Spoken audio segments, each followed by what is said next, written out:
What really made Germany vote for Hitler? It sounds like a simple question, but the answer reaches back years before the first ballot was ever cast, into the mud and blood of the Western Front, into the smoke-filled offices of treaty negotiators, into bread lines that stretched around city blocks, into beer halls where a failed artist with a genius for rage discovered he could make a crowd roar. This is not a story about one man's evil, though evil certainly played its part. This is a story about a nation that was humiliated, starved, frightened, and then handed a choice between more suffering and a man who promised to end it all. In this video, we are going to trace every step of that journey, from the moment Germany's world collapsed in November 1918, through the chaotic, blood-soaked years of the Weimar Republic, all the way to January 30th, 1933, when Adolf Hitler was appointed Chancellor of Germany and the door to catastrophe swung open. What were the forces that made ordinary German workers, farmers, shopkeepers, teachers, and even aristocrats cast their votes for a party that wore swastikas and preached hatred? In this video, we will find out. So, without further ado, let's start from the very beginning. To understand why Germany voted for Hitler, you first have to understand the world Germany was living in by the time the elections of the late 1920s and early 1930s rolled around. And to understand that world, you have to go back even further, to the autumn of 1918, when the most destructive war the planet had ever seen was grinding to its catastrophic close. Germany in the final weeks of World War I was not merely losing a war, it was watching an entire civilization collapse in real time. 4 years of industrial-scale slaughter had consumed an entire generation of young men. Over 2 million German soldiers were dead, another 4 million had been wounded. The economy had been twisted into the service of total war for so long that it barely functioned as a peacetime system anymore. Civilians were dying of influenza and malnutrition. The naval blockade imposed by Britain had strangled German food imports for years, and by late 1918, average caloric intake in German cities had fallen to levels that caused genuine starvation. Children were developing rickets from lack of nutrition. People were eating turnips and calling it a meal. The German military leadership, the men who had sent those millions of soldiers to their deaths, had known for months that the war was unwinnable. Generals Erich Ludendorff and Paul von Hindenburg, the two men who had effectively run Germany as a military dictatorship since 1916, understood the mathematical reality of the situation. The American entry into the war in 1917 had tipped the balance of resources irreversibly against Germany. The failed spring offensive of 1918, Germany's last great gamble to break through the Allied lines before American forces arrived in overwhelming numbers, had consumed Germany's last strategic reserves. By August 1918, the Allies were advancing steadily, and there was nothing left to stop them. Ludendorff himself suffered what his colleagues described as a nervous breakdown in late September 1918. He told the Kaiser that Germany must seek an immediate armistice. But here is where something genuinely poisonous entered German political culture, something that would fester for 15 years until it helped bring Hitler to power. Rather than tell the German public the truth, that Germany's military had been outfought and outproduced and had simply lost, the German High Command made a calculated decision to transfer blame. Ludendorff, facing the reality of military defeat, began constructing a myth. He suggested that the German army had not been beaten on the battlefield, that it had been betrayed from behind the lines, stabbed in the back by socialists, revolutionaries, Jews and pacifists at home who had undermined the war effort. This was the Dolchstoßlegende, the stab-in-the-back legend, and it was one of the most consequential lies in the history of modern civilization. It was a lie almost immediately recognized as such by serious historians and military analysts, but it didn't matter. Myths do not need to be true to be powerful. They need to be believed. And millions of Germans, desperate to make sense of an inexplicable defeat, found the stab-in-the-back legend deeply emotionally satisfying. The army hadn't lost. Germany hadn't failed. Someone had betrayed them. The armistice came on November 11th, 1918 at 11 o'clock in the morning. The guns fell silent along the Western Front. But in Germany, a very different kind of chaos was just beginning. In the days leading up to the armistice, revolution had erupted across the country. Sailors at Kiel mutinied rather than follow orders to sail out on what they correctly understood to be a suicide mission against the British fleet. Workers' and soldiers' councils, inspired by the Bolshevik Revolution in Russia just a year earlier, sprung up in cities across Germany. Kaiser Wilhelm II, facing pressure from all sides, abdicated on November 9, 1918, and fled to the Netherlands, where he would live in comfortable exile for the rest of his life. Germany, which had entered the war as an imperial monarchy, emerged from it as something it had never been before and had no real experience being: a republic. The man who announced the Republic from a window of the Reichstag on November 9, 1918, was Philipp Scheidemann, a social democrat who reportedly made the proclamation almost by accident, rushing out to beat a rival politician to the announcement. It was not an auspicious beginning for German democracy. The new Weimar Republic, named for the city where its constitution was drafted in 1919, was born in crisis, governed by emergency, and hated by enormous sections of the population before it had governed for a single day. The right wing despised it as the illegitimate child of defeat and revolution. The radical left thought it was a betrayal of genuine socialism, a half measure that preserved capitalist power structures when it should have led a full workers' revolution. The Republic had enemies on every side before its constitution was even ratified. And then came Versailles. If the stab-in-the-back myth was the emotional wound that poisoned German political culture, the Treaty of Versailles was the institutional wound that made everything else possible. The German delegation arrived at the Paris Peace Conference in 1919, expecting, not unreasonably, to negotiate. President Woodrow Wilson had articulated his famous 14 points as a framework for peace, and several of those points, including national self-determination and the principle that peace should not be punitive, seemed to promise a negotiated settlement rather than a dictated one. What the Germans got instead was a diktat, a dictated peace that they were given no real opportunity to negotiate. They were handed the treaty, told to sign it, and informed that if they refused, the Allies would resume the war. Would Germany vote for Hitler? To answer that, you have to understand what they were forced to accept at Versailles, because every single provision of that treaty became a grievance that nationalist politicians, and eventually Hitler himself, would exploit for the next decade and a half. The terms were staggering. Germany was forced to accept full responsibility for the war under the infamous Article 231, the so-called War Guilt Clause, which stated that Germany and its allies were responsible for all the loss and damage caused by the war. Germans found this provision not just politically objectionable, but morally outrageous. They had not started the war alone. Austria-Hungary had sent the ultimatum to Serbia. Russia had mobilized first. The causes of the First World War were tangled and shared, and yet Germany alone was being made to bear the weight of guilt. Article 231 became a symbol, perhaps the single most hated sentence in German political life during the Weimar years. Stripping Germany of roughly 13% of its territory and 10% of its population, the treaty handed large swaths of land to newly created or enlarged neighbouring states. The Polish corridor was carved through the heart of German territory to give Poland access to the sea, leaving East Prussia geographically cut off from the rest of Germany. The Rhineland was to be occupied by Allied troops. The Saar region was placed under League of Nations control. German-speaking people in Austria were forbidden from uniting with Germany, a provision that seemed to directly contradict Wilson's principle of national self-determination. The military clauses reduced Germany's army to 100,000 men, abolished its air force, severely restricted its navy, and prohibited it from having tanks, heavy artillery, or submarines. For a nation that had built its modern identity in significant, part around military prestige, these clauses were humiliating beyond the calculations of diplomats.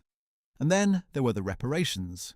Germany was required to pay enormous sums in reparations for war damages, sums that were finally fixed in 1921 at 132 billion gold marks. Economists argued then, and historians have argued ever since, about whether these sums were actually payable, or whether they were designed as permanent instruments of German economic prostration. What is not in dispute is the political effect. The reparations bill handed every German nationalist politician, from moderate conservatives to the most extreme racists, a ready-made weapon. Germany was being bled dry, they said, by enemies who had never beaten Germany on the battlefield, but were now looting it through a crooked peace. The legend of Versailles' injustice became almost as powerful as the legend of the stab in the back, and the two fed each other in a cycle of nationalist grievance that grew more intense with every passing year. So there you have it. A defeated nation, humiliated by a peace treaty it considered profoundly unjust, led by a new democratic government that had been born in the chaos of revolution and was associated in the public mind with Germany's defeat, and haunted by a myth that said the real Germany had never really lost the war at all but had been betrayed by its own internal enemies. All of these ingredients were already present in November 1919. The Republic had barely begun, and it was already carrying the seeds of its own destruction. But how those seeds grew into the particular flower of National Socialism, how they specifically produced Adolf Hitler, rather than some other form of extremism or authoritarian government, that is the story of the next 14 years. And it is a story filled with economic catastrophe, political violence, extraordinary contingency, and human choices made at every turn that might have gone differently. What made Germans vote for Hitler? Let's now go through the forces, the events, and the turning points, one by one. The Weimar Republic's first great crisis came almost immediately, in January 1919, when a revolutionary uprising shook the streets of Berlin. The Spartacist uprising, as it came to be known, was led by Rosa Luxemburg and Karl Liebknecht, two leaders of the newly formed Communist Party of Germany, the KPD. The Spartacists believed that the revolution of November 1918 had not gone far enough, that the Social Democrats who now ran the new republic were merely putting a democratic face on the same capitalist system that had produced the war. Inspired by the Bolshevik Revolution in Russia, they wanted a full communist revolution, with workers' councils taking power and capitalist property being abolished. The Spartacist uprising began on January 5, 1919, when hundreds of thousands of workers poured into the streets of Berlin, seizing newspaper offices, telegraph stations, and key strategic buildings. For a moment, it seemed as though Germany might follow Russia down the revolutionary path. The response of the Social Democratic government, led by Friedrich Ebert, was one that would haunt the left for years. Rather than rely on the new Republican army, which was still being organized and was of uncertain loyalty, Ebert turned to the Freikorps, irregular paramilitary units made up largely of veterans who had returned from the front and refused to demobilize. These men, hardened by 4 years of trench warfare and imbued in many cases with a violent proto-fascist ideology, were fiercely anti-communist and itching for a fight. The Freikorps crushed the Spartacist uprising with extraordinary brutality. On January 15, 1919, Rosa Luxemburg and Karl Liebknecht were captured, beaten and murdered by Freikorps officers. Luxemburg's body was thrown into a Berlin canal. The killings were never properly prosecuted, and the officers responsible received minimal punishment. The political consequences of this decision were enormous and long-lasting. By using the Freikorps to crush the left uprising, the Social Democrats had, in effect, built the early Weimar Republic on a foundation provided by men who despised the Republic itself. The Freikorps fighters were not Democrats. Many of them were monarchists, nationalists, or worse. They would go on to form the backbone of various right-wing paramilitary organizations through the 1920s, and many of them eventually found their way into the Nazi movement. The Social Democrats had also made themselves permanent enemies of the German Communist movement. From this point forward, the Communist Party of Germany regarded the Social Democrats not as potential allies but as class traitors, men who had murdered revolutionary leaders to protect a bourgeois republic. This split in the German left, this absolute inability of communists and Social Democrats to work together, would prove absolutely fatal when Hitler rose to power. A united German left might have stopped him. A divided German left could not, and the division had its roots in the blood of January 1919. How could the Republic survive? The question was not merely rhetorical in those first years. In March 1920, less than 2 years after the Republic's founding, it faced its first major right-wing coup attempt. The Kapp Putsch, named after its nominal leader Wolfgang Kapp, was in reality driven by General Walter von Lüttwitz, one of the Freikorps commanders who had helped crush the Spartacists just a year earlier. When the government ordered the dissolution of the Erhard Brigade, one of the most notorious and militaristic Freikorps units, Lüttwitz refused the order and instead marched his men into Berlin. The regular army, the Reichswehr, told the government it would not fire on fellow soldiers, effectively standing aside while the coup began. Kapp and Lüttwitz occupied the government quarter in Berlin, and for 4 days Germany had a putschist government. What stopped them was not the military, it was the workers. The German trade unions called a general strike so total and so effective that the putschist government found itself unable to function. Civil servants refused to work. Banks closed. Utilities shut down. The machinery of government simply stopped, and without it, the coup collapsed. Kapp fled to Sweden within days. Luttwitz was allowed to resign his commission and eventually received an amnesty. Once again, the consequences of this leniency would be severe. The failure to prosecute right-wing putschists seriously was establishing a pattern in the Weimar Republic, a pattern in which left-wing violence was punished harshly, and right-wing violence was treated with judicial leniency and understanding. This asymmetry in the justice system was noticed and remarked upon at the time. It would become even more pronounced as the decade wore on. But perhaps the single event of the early Weimar years that most powerfully shaped German political culture for the decade that followed was not a coup or an uprising. It was an economic catastrophe so extreme that it defied all rational comprehension. Between 1921 and 1923, Germany experienced what remains to this day one of the worst episodes of hyperinflation in recorded history. To understand what this did to the German psyche, you need to understand the numbers, because the numbers themselves tell a story of madness. In January 1921, the German mark traded at roughly 75 marks to the American dollar, already significantly devalued from the pre-war rate. By January 1922, the rate had risen to 191 marks to the dollar. By January 1923, it was 49,000 marks to the dollar. By July 1923, it was 353,000 marks to the dollar. By August 1923, it was 4,600,000 marks to the dollar. By October 1923, it was 25 billion marks to the dollar. By November 1923, when the hyperinflation finally peaked, it took 4,200 billion marks to buy a single American dollar. What did this mean in practice? It meant that people who had worked their entire lives and saved carefully for retirement saw their life savings literally become worthless within months.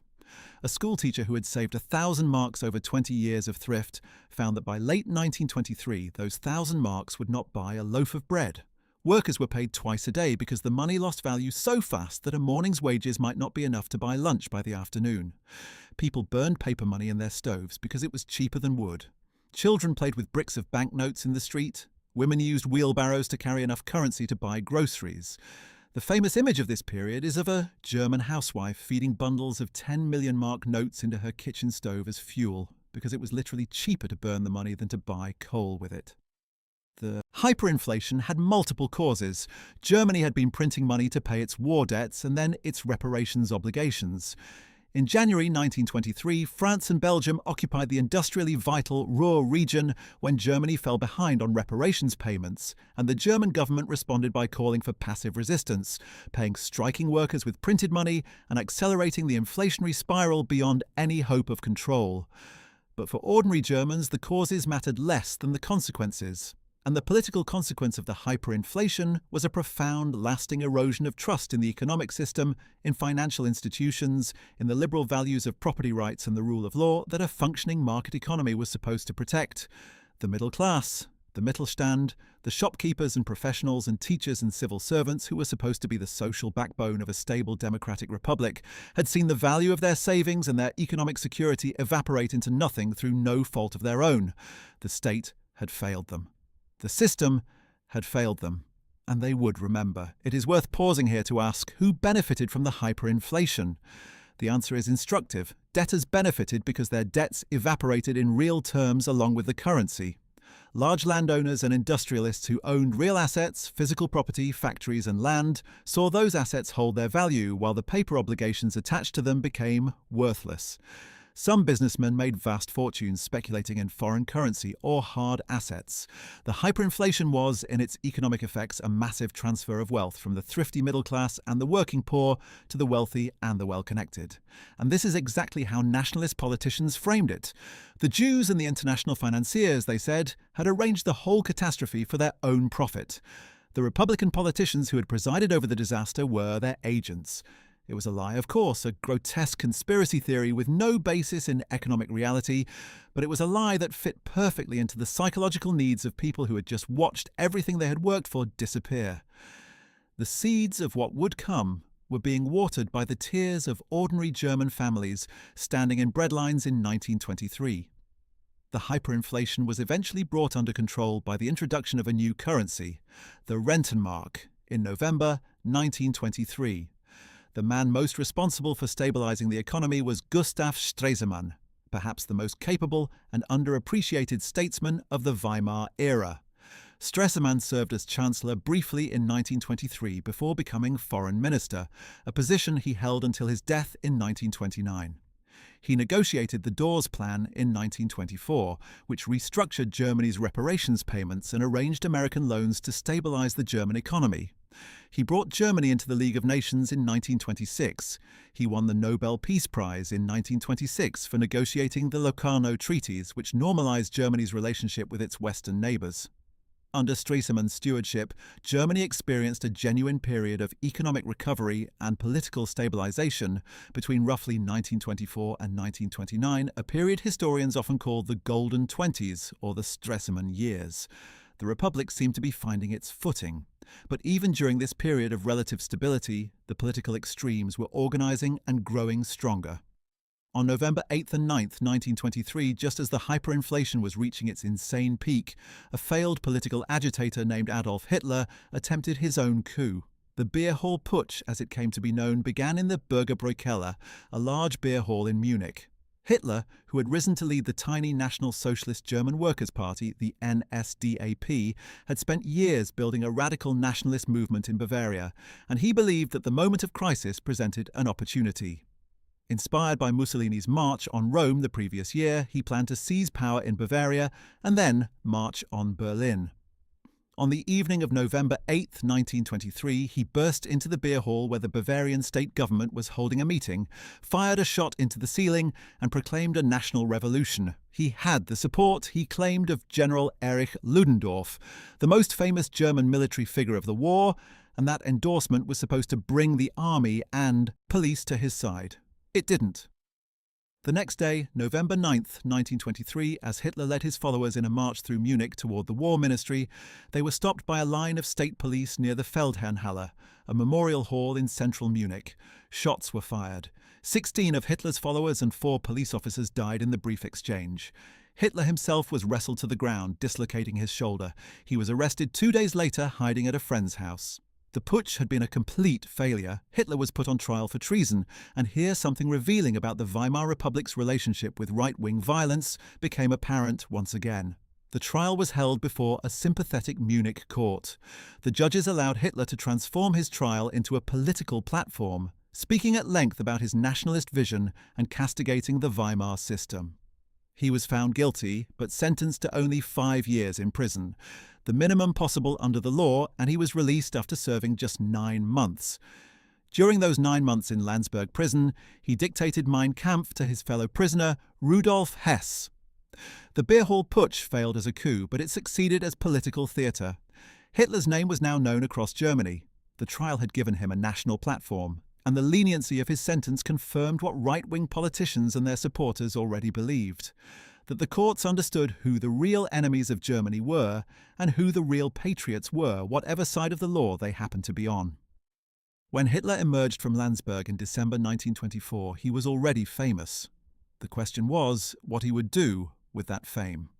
The years between 1924 and 1929 represent one of the great what-ifs of 20th century history. During this period, the Weimar Republic genuinely seemed to be stabilizing.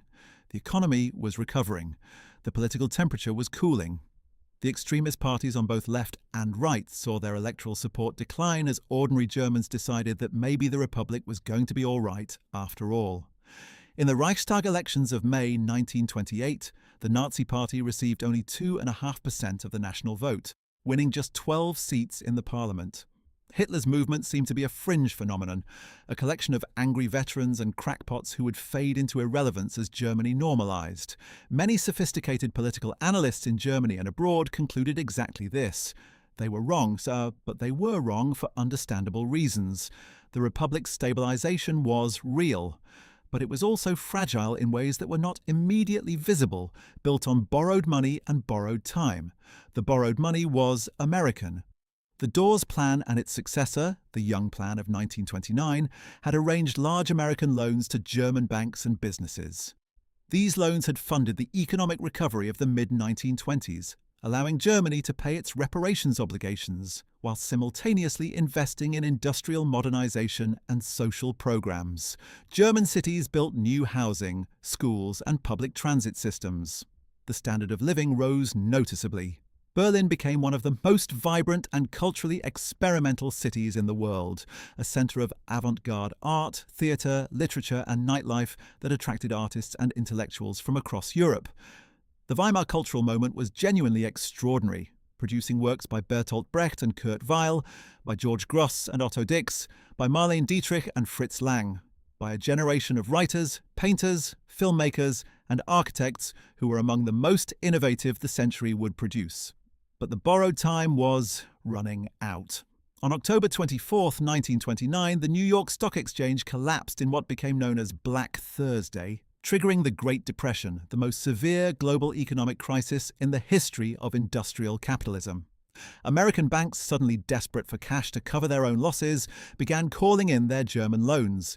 German businesses that had borrowed heavily suddenly found their credit lines cut. Banks began failing, unemployment began rising, and it rose with terrifying speed. In 1928, German unemployment had been roughly 1.5 million people. By 1930, it was 3 million. By 1931, it was 4.5 million. By early 1932, it had reached 6 million, roughly a third of the German workforce. And these official statistics did not capture the full picture. Alongside the 6 million officially unemployed were millions more in part-time work or so-called short-time work, working reduced hours for reduced pay, and millions of young people who had never found stable employment in the first place. Some historians estimate that when all forms of economic precarity are counted, over half the German working population was either unemployed or severely underemployed by 1932. What did 6 million unemployed people look like?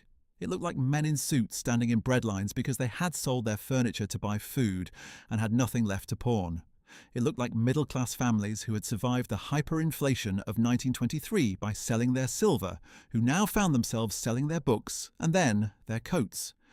It looked like young men in their 20s and early 30s who had never had a stable job since leaving school, who spent their days in heated political discussions in parks and coffee houses, because at least there was nowhere else to be and nothing else to do. It looked like suicide rates rising year by year as men and women who had built their identities around work and respectability found themselves stripped of both. The economic statistics are important, but they translate into something even more important: psychological catastrophe. The Great Depression did not just impoverish Germany, it demoralized it, destabilized it, and drove millions of people to ask whether the system that had produced this disaster deserved to survive. Now, in this context of mass unemployment and economic despair, let us look at what happened to the Nazi Party's electoral support. In the Reichstag election of September 1930, less than a year after the stock market crash, the NSDAP received 18% of the national vote, winning 107 seats, from 2.5% to 18% in 2 years.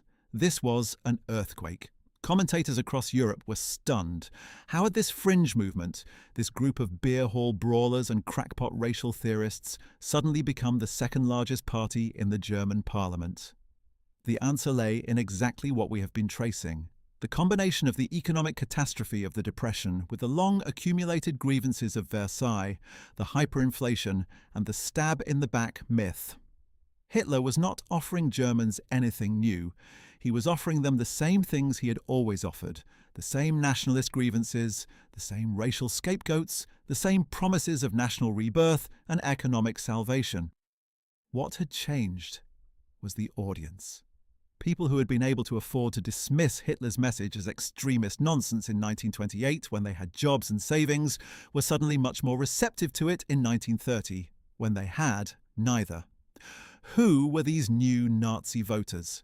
This is a question historians have spent decades analysing, and the answer is more complex and instructive than the simple stereotype of a Nazi supporter as a poor, uneducated factory worker.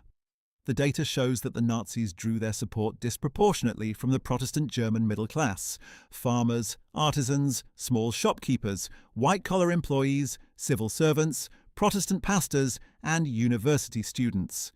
The Catholic regions of Germany tended to vote for the Catholic Centre Party rather than the Nazis, a pattern that held remarkably consistently through the early 1930s. The industrial working class in the cities, to the extent that it voted at all, tended to stay with the Social Democrats or the Communists, but the middle class, the Mittelstand that had already been devastated by the hyperinflation of 1923 and was now being devastated again by the Depression, turned to Hitler in enormous numbers. Why? Because the Nazis offered them several things at once.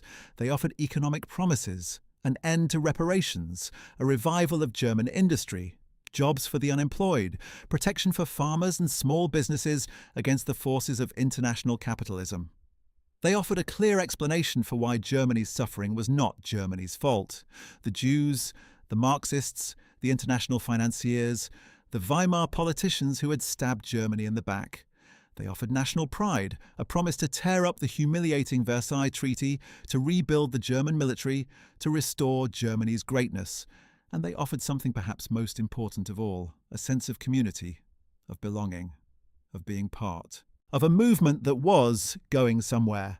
The Nazi Party was extraordinarily effective at organising rallies, marches and social events that gave people who felt isolated and humiliated a sense of being part of something larger than themselves.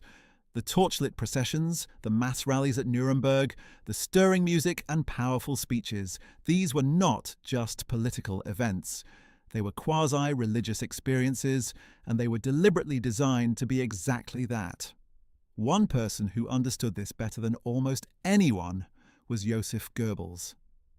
Born in 1897 in the Rhine province, Goebbels was the son of a factory foreman and grew up in modest circumstances. A clubfoot had prevented him from serving in the First World War, a fact that tormented him throughout his life and that his political enemies never let him forget. He had a doctorate in German philology from the University of Heidelberg, and he combined genuine intellectual gifts with a total absence of moral restraint and an almost supernatural understanding of how to manipulate mass emotion. He joined the Nazi Party in 1924 and rose rapidly to become its chief propagandist. Hitler appointed him Gauleiter of Berlin in 1926, a seemingly impossible task given that Berlin was one of the most left-wing cities in Germany and the Nazi movement there was tiny and marginalized. Goebbels threw himself into the job with a theatrical genius that was genuinely remarkable. He understood that the Nazis needed to create spectacle, to make politics feel like drama and drama feel like truth. He organized provocative marches through the most communist districts of Berlin, deliberately inviting violence and then using the resulting clashes to generate newspaper coverage and public sympathy. He recognized the power of radio earlier and more clearly than almost any other political figure in Germany, insisting on the importance of broadcast propaganda at a time when many politicians still thought of radio as an entertainment medium. He designed posters that were masterpieces of visual communication. He wrote and directed political films and theatrical events. He understood that people did not primarily make political choices on the basis of rational analysis of policy. They made them on the basis of emotion, identity, and belonging. And he crafted the Nazi message accordingly. But Goebbels did not work alone. The Nazi Party's propaganda apparatus was the most sophisticated political communications operation in German history up to that point, and it benefited from the organizational genius of men like Gregor Strasser, who in the late 1920s built the party's grassroots organization into an extraordinarily effective nationwide machine. Strasser organized the party into regional units called Gaue, each with its own local leadership, newspapers, and auxiliary organizations for farmers, women, teachers, students, and lawyers. The Nazis did not just want votes. They wanted to penetrate every corner of German social life with their organization, to make the party a total institution that would eventually replace the fabric of civil society entirely. By 1930, they were well on their way to doing exactly that, and this organizational depth gave their electoral rise a solidity that other protest movements of the period lacked. The violence must also be addressed, because it was not incidental to the Nazi rise, it was integral to it. The Sturmabteilung, the SA, also known as the Stormtroopers or the Brown Shirts, was the Nazi Party's paramilitary arm, and by the early 1930s it had grown to hundreds of thousands of members, many of them veterans and young men with military training and a taste for political combat. The SA's primary function was intimidation, breaking up meetings of political opponents, beating up social democrats, communists and Jews in the streets, marching through working-class neighborhoods to demonstrate Nazi strength and willingness to use violence. Throughout the early 1930s, street battles between the SA and the Red Front, the communist paramilitary organization, killed dozens of people and injured hundreds more. The streets of Berlin, Hamburg, and other German cities were genuinely dangerous places to openly display socialist or communist loyalties. This violence served the Nazi cause in ways that were paradoxical, but real. On one hand, it scared people. On the other hand, it also excited people. The SA presented itself as a patriotic force fighting against the communist menace, protecting Germany from the threat of Bolshevism. And that framing resonated powerfully with middle-class voters who were genuinely frightened of communist revolution, who looked at what had happened in Russia in 1917 and did not want to see it happen in Germany. The communists, by adopting an increasingly militant and revolutionary posture, and by following Stalin's instruction that social democrats were the primary enemy, the so-called social fascists, actually helped legitimize the Nazi claim that only Hitler's movement could stop the communist tide. The Great Depression had radically polarized German politics. By 1932, the question for many Germans felt like a binary choice between communism and fascism, between the KPD and the NSDAP. The Democratic Centre was being squeezed into irrelevance. Into this political landscape strode the figure who would ultimately decide Hitler's fate, Paul von Hindenburg. Hindenburg was one of the most famous men in Germany. Born in 1847, he was a Prussian aristocrat and career military officer who had served in the wars of German unification and emerged from the First World War as a genuine national hero, the man who had won the Battle of Tannenberg against the Russians in 1914, turning what threatened to be a catastrophic defeat into one of Germany's greatest military victories of the war. By 1919, Hindenburg was 72 years old and theoretically retired. He was recalled to public life in 1925 when the Weimar Republic's first president, Friedrich Ebert, died in office. Standing in the presidential election as the candidate of Germany's nationalist right, Hindenburg won narrowly and became the Republic's second and, as it would turn out, final president. Hindenburg was not a Nazi. He was a Prussian conservative who regarded Hitler with barely concealed contempt, famously referring to him as the Bohemian Corporal, a reference to Hitler's Austrian origins and his rank during the First World War. Hindenburg believed in the traditional Prussian values of military discipline, aristocratic leadership, and orderly hierarchy, and he found the vulgar populism of the Nazi movement aesthetically distasteful. But Hindenburg was also 84 years old by 1932. Showing clear signs of mental decline, and surrounded by advisors who had their own political agendas. His son, Oskar von Hindenburg, and his state secretary, Otto Meissner, exercised enormous influence over the aging president, and they were susceptible to the arguments of the conservative politicians who believed that Hitler could be controlled and used. The presidential election of 1932 was one of the most dramatic political events in Weimar history. Hitler ran against Hindenburg and received 30% of the first-round vote, forcing a runoff. In the second round, Hindenburg won with 53% compared to Hitler's 36%. By the standards of any normal election in any normal democracy, this should have been a decisive defeat. Hitler had lost. But German politics in 1932 were not normal by any standard, and the presidential election was taking place against a backdrop of Reichstag elections that told a different story. In the Reichstag elections of July 1932, the NSDAP received 37% of the national vote, making it by far the largest party in the German parliament, with 230 seats. No government could be formed without the Nazis' participation, or at least without somehow outmaneuvering them. Germany had a parliament in which no stable majority was possible, a government that could not govern, and a country in the grip of a severe depression with 6 million unemployed citizens.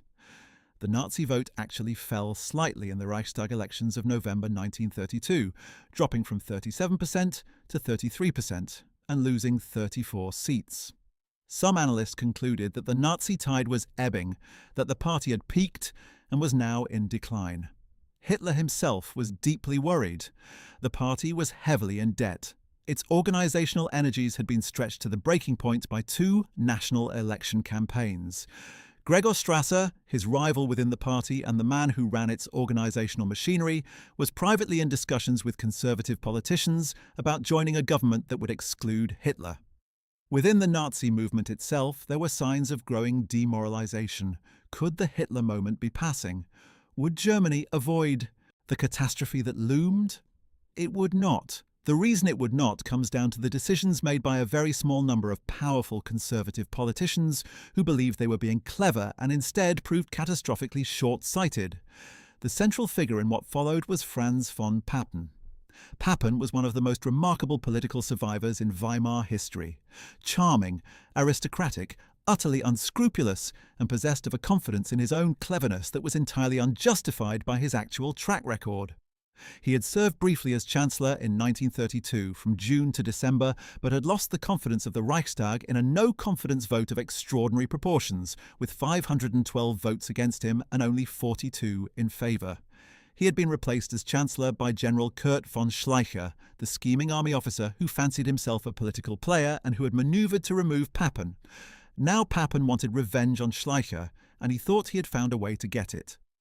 Papen entered into secret negotiations with Hitler in January 1933, meeting at the Cologne home of the banker Kurt von Schröder. The deal they worked out was simple. Papen would use his influence with Hindenburg to have Hitler appointed Chancellor, with Papen serving as Vice-Chancellor. The cabinet would be stacked with conservative nationalists who would outnumber the Nazis. Papen genuinely believed that he could control Hitler, that the Nazis would provide the mass political support that the conservatives needed, while the conservatives would provide the governmental expertise and aristocratic respectability that would keep Hitler in check. He reportedly told associates that within 2 months they would have Hitler squeezed into a corner until he squeaked. This assessment of Papen's was perhaps the single most catastrophically wrong political judgment of the 20th century. Hindenburg resisted at first. He had already refused to appoint Hitler Chancellor twice, most recently in August 1932, when he told Hitler bluntly that he could not, in good conscience, transfer governmental power to Hitler's party, which had repeatedly shown its determination to use power one-sidedly. But by January 1933, the political situation had deteriorated further. Schleicher's government was failing. Rumours circulated that Schleicher might attempt some form of military coup or declare a state of emergency to keep himself in power. Rumours that Papen used skillfully to frighten Hindenburg. There were also allegations, the full truth of which has never been entirely established, that Hindenburg or his son Oscar had accepted a gift of land from East Prussian aristocrats in a transaction that might have been legally questionable, and that Nazi politicians were in a position to expose this. Whether this was pure blackmail, gentle suggestion, or nothing more than rumour, the timing was convenient for Papen's case. On January 30th, 1933, Paul von Hindenburg signed the papers appointing Adolf Hitler as Chancellor of Germany. As Hitler walked out of the old Chancellery building into the grey winter air of Berlin, a new era began, one that would cost the world between 70 and 85 million lives before it ended 12 years later. The Weimar Republic, born in November 1918 in the chaos of defeat and revolution, died in January 1933 in the conference room of an 84-year-old president who had allowed himself to be persuaded that a man who had never hidden his contempt for democracy, his belief in racial hierarchy, or his worship of violence could be trusted with the government of a great nation. But to understand why this happened, we cannot focus only on the last few days and the decisions of a few men in a Berlin drawing room. We have to understand the full architecture of the disaster, and that means looking more closely at the specific mechanisms by which Hitler sold his message to the German people and the specific social groups that responded most powerfully. So let us now examine in more detail the world of Nazi political organization, Nazi propaganda, and Nazi electoral strategy during the critical years from 1930 to 1933, because the story of how Hitler built his mass movement is as important as the story of how Papen and Hindenburg opened the door to let him in. The Nazi Party's rise to electoral dominance between 1930 and 1932 was not an accident of history or simply a response to economic despair. It was the product of a deliberate and remarkably sophisticated political strategy that combined mass mobilization, targeted messaging, modern communications techniques, and an intuitive understanding of what different segments of German society most feared and most desired. To fully understand why Germany voted for Hitler, we need to take this strategy apart and examine each of its components, because in doing so, we understand not just Germany in the early 1930s, but something more general about the conditions under which democratic societies become vulnerable to authoritarian political movements. Let us begin with Hitler himself, because whatever one thinks of his politics, and the verdict of history is unambiguous and damning, he was a political phenomenon of extraordinary power.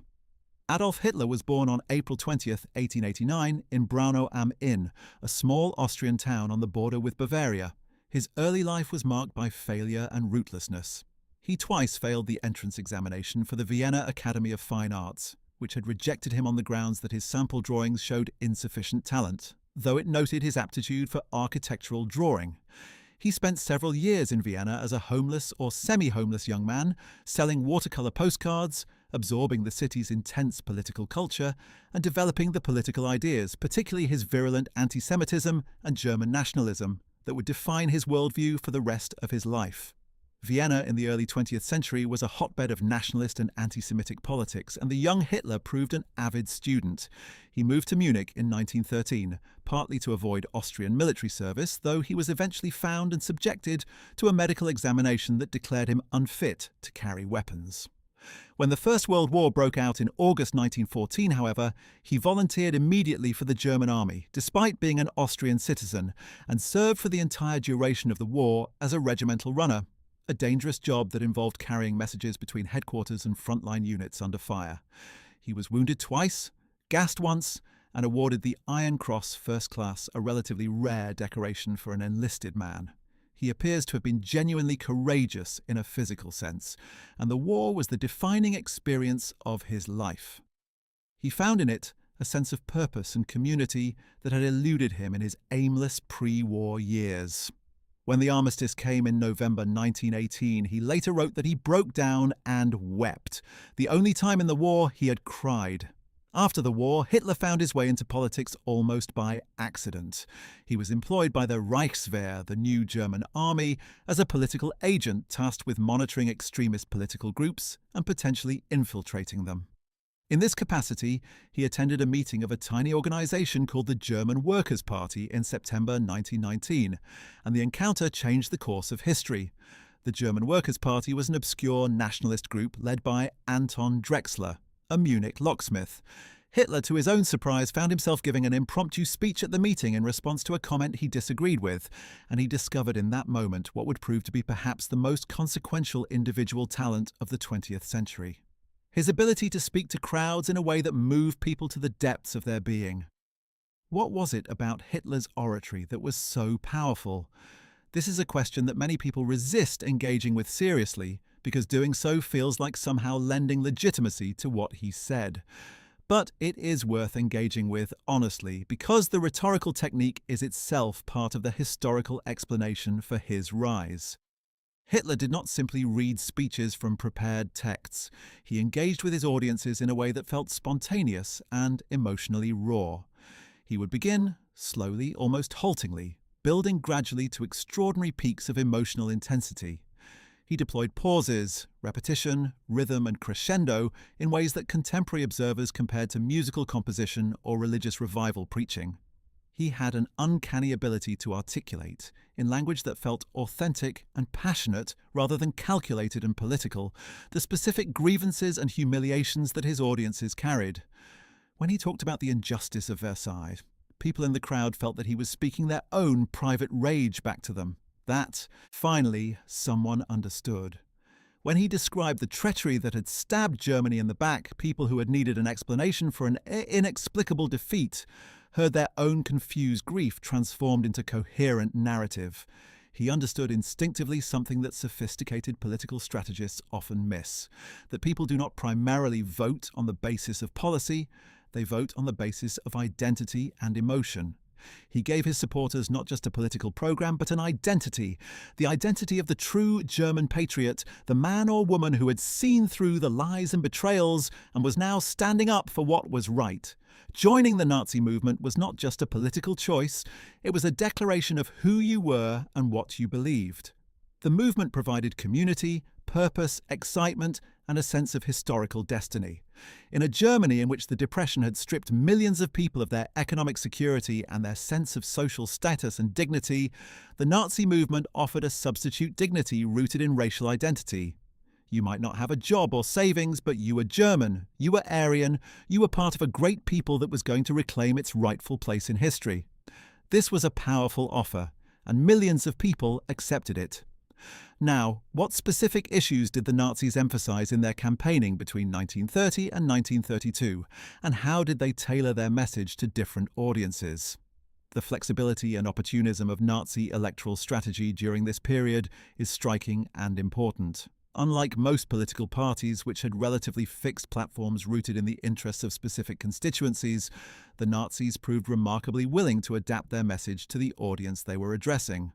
For farmers, they emphasized agricultural protection policies and promised to shield the countryside from the big banks and Jewish financial interests that were, they claimed, foreclosing on German farms. For workers, they emphasized job creation, public works programs, and protection from international capitalism. For the middle class, they emphasized the restoration of social order, the destruction of Marxism, and the protection of property and professional status against the twin threats of communist revolution and Jewish domination. For veterans and the military, they emphasized rearmament, the repudiation of the Versailles military clauses, and the restoration of German military honor. The Nazis were also extraordinarily effective at using modern technology for their political campaigning in ways that left their opponents looking slow and old-fashioned. Hitler was one of the first major political figures in the world to use aircraft for political campaigning.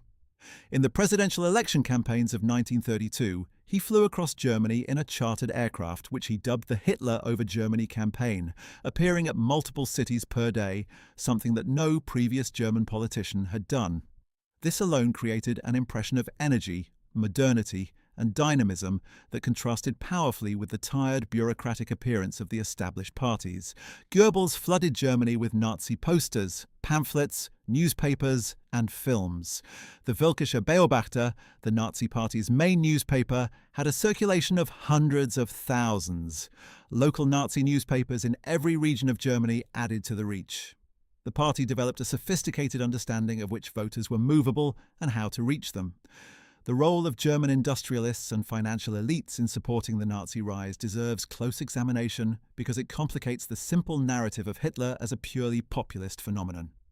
While it is an exaggeration to say that big business put Hitler in power, and this claim has been overstated by Marxist historians who wanted to frame Nazism as simply the tool of monopoly capitalism, it is certainly true that significant financial support from German business circles helped sustain the Nazi Party during critical periods of its development. The key figure here is not Hitler, but rather the network of connections that men like Hermann Göring, who despite his later notoriety was genuinely well connected in aristocratic and business circles, cultivated on behalf of the movement.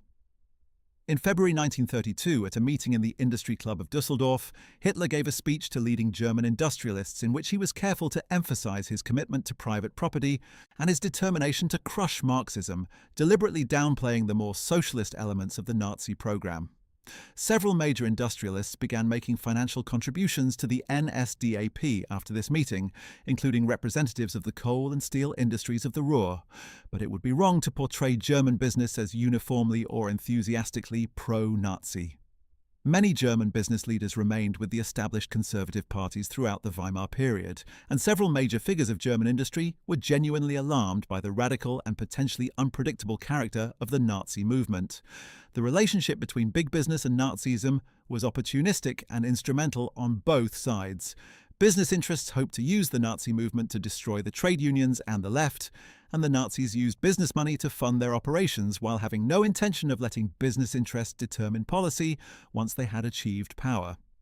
As events after 1933 would demonstrate, the German business community's calculation that they could control or direct Hitler proved just as wrong as Pappen's similar calculation. The role of the German press during the Weimar period also deserves examination. The Nazi Party was initially marginal and received limited coverage from mainstream German newspapers, which were often controlled by the Catholic, Social Democratic, or liberal political establishments. But the Hugenberg press empire, owned by Alfred Hugenberg, who was both a major media magnate and the leader of the German National People's Party, the DNVP, was a different story entirely. Hugenberg owned a network of newspapers and film companies that reached a large portion of the German middle-class reading public, and he used his media properties consistently to promote a virulent nationalist and anti-Semitic political agenda. In 1929, Hugenberg and Hitler formed a political alliance to campaign against the Young Plan, the revised reparations agreement. This alliance gave Hitler access to Hugenberg's media network and, for the first time, gave the Nazi message exposure to the mainstream middle-class readership of Hugenberg's newspapers. The 1929 campaign was Hitler's breakthrough into the respectable nationalist mainstream, and it owed much to Hugenberg's media platform. Let us now look more closely at the role of anti-Semitism in the Nazi rise, because it is both central and complicated. Anti-Semitism was not an incidental feature of Nazism. It was at the absolute core of Hitler's worldview and the Nazi ideology. Hitler's anti-Semitism was of an eliminationist character from very early on, as historians like Daniel Goldhagen have argued, though Goldhagen's specific claim that all Germans shared this eliminationist anti-Semitism is more controversial. But while anti-Semitism was central to Nazi ideology, it was not necessarily the primary reason that most Germans voted for the NSDAP in 1930, 1932, or even 1933. Survey evidence from the period and the analysis of Nazi electoral data both suggest that the most powerful drivers of Nazi voting were economic anxiety, nationalist grievance, and fear of communism, rather than specifically anti-Semitic motivation. This does not mean that anti-Semitism was absent from the broader German population. It was not. Anti-Semitism had deep roots in German culture, as it did throughout European culture, and the years of the Weimar Republic had seen a significant intensification of public anti-Semitic discourse, partly as a result of the Jewish community's relatively prominent role in some of the cultural and political movements that nationalists despised. Jewish Germans were overrepresented in certain visible professions: law, medicine, journalism, banking, and the arts. Anti-Semites pointed to this visibility as evidence of a conspiracy, ignoring the fact that Jewish Germans had been pushed into these professions by centuries of legal exclusion from landowning and craft guilds. The association of Jewish people with Marxism, which had some basis in the fact that several prominent revolutionary figures, including Karl Marx himself, were of Jewish origin, was endlessly exploited by Nazi propaganda. The Judeo-Bolshevik myth, the claim that communism was a Jewish invention designed to destroy Christian civilization, was one of the most potent and murderous fantasies of the 20th century, and the Nazis deployed it with maximum effect. But many Germans who voted for Hitler in 1930 or 1932 did not vote primarily because they wanted to see Jewish people persecuted. They voted because they were unemployed, or afraid of becoming unemployed, or afraid of losing their savings again as they had in 1923, or because they believed Germany had been betrayed and needed a strong leader to restore its honor. They may have accepted the anti-Semitic elements of Nazi ideology as an unpleasant but perhaps manageable aspect of an otherwise appealing program. This was a catastrophic moral failure, a failure of attention, imagination, and empathy, and it would have consequences beyond anything those voters imagined. But it was a recognizably human failure, the kind of failure that happens when people are frightened and angry enough to stop asking hard questions about the things they are being told. What about the German churches? The relationship between German Christianity and Nazism is one of the most painful and complex subjects in this entire history. Germany was divided between a Protestant north and east and a Catholic south and west, and the two communities responded very differently to the Nazi movement. The Catholic vote remained remarkably stable throughout the Weimar period, staying with the Catholic Centre Party in numbers that held up even as the Nazi tide rose around them. The Catholic Church's hierarchical structure, its transnational character, and the strong community identity of Catholic Germans gave it a degree of resistance to Nazi political penetration that the more diffuse Protestant community lacked. The German Protestant community was more vulnerable for several reasons. Protestantism in Germany had historically strong ties to German nationalism and to the Prussian state. The German Protestant Church, the Evangelische Kirche, was not a unified institution but a collection of regional churches with no strong central authority.